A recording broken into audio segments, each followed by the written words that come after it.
ఇప్పుడండి రూమ్స్కి వెళ్ళిన తర్వాత లైక్ ఒక రీసెంట్ కేసు ఒకటి చూసాను నేను. వాడు ఏంటంటే 16 ఇయర్స్ అబ్బాయి 14 ఇయర్స్ అమ్మాయి వాళ్ళకి రూమ్ ఇస్తలేరు అనేసి హోటల్తో గొడవ పడుతున్నాడు వాడు. అరే మీరు మేజర్ కాదురా నేను ఇయ్యనని వాడు. సో అంటే ఇలాంటివి మనం ఎన్నో చూస్తున్నాం మనము. ఏంటంటే ఈజీ యాక్సెస్. ఇంతకుముందు ఓయో లేదు. ఇప్పుడు ఏంటంటే ఆన్లైన్ బుక్ చేసుకోవచ్చు, ఎవరితో మాట్లాడే పని లేదు. ఆన్లైన్ బుకింగ్ చేసేసుకొని నా ఐడి కార్డ్స్ అప్లోడ్ చేసేస్తే డైరెక్ట్గా రిసెప్షన్ దగ్గరికి వెళ్తే కీ ఇచ్చేస్తారు. ఇంకోటి financial stability. Yeah. So money కూడా ఏంటంటే ఈ మధ్యన ఆల్మోస్ట్ ఎవ్రీ యంగ్స్టర్ మనీకి కొరవలేదు వాళ్ళకి. So they have lot of ways of money. ఇంట్లోంచి కావాలంటే ఇంట్లోంచి నా దగ్గర డబ్బులు లేవు అని అంటే యాప్స్ నుంచి కూడా తీసుకుంటారు ఈ మధ్య. మనీ లెండింగ్ యాప్స్ కూడా ఉన్నాయి. దాని నుంచి తీసుకుని తర్వాత రీపే చేసుకోవడం ఏదో చేసుకుంటున్నారు వాళ్ళు. అదొకటి.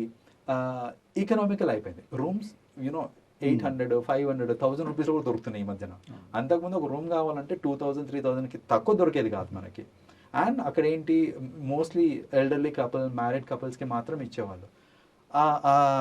ఫిల్టరింగ్ లేకపోయేసరికి ఇప్పుడు ఏంటంటే ఎవరన్నా తీసుకోవచ్చు room for even RD basis కూడా తీసుకోవచ్చు. Forget about day.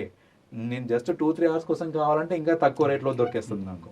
సో ఇంత అవైలబిలిటీ ఉండడం వల్ల ఏంటంటే ఇది ఫస్ట్ ఆఫ్ ఆల్ బాగా విచ్చలవిడి అయిపోయినాయి ఇలాంటి రిలేషన్షిప్స్ అన్ని, ప్రీ మ్యారిటల్ రిలేషన్షిప్స్ అనేసి.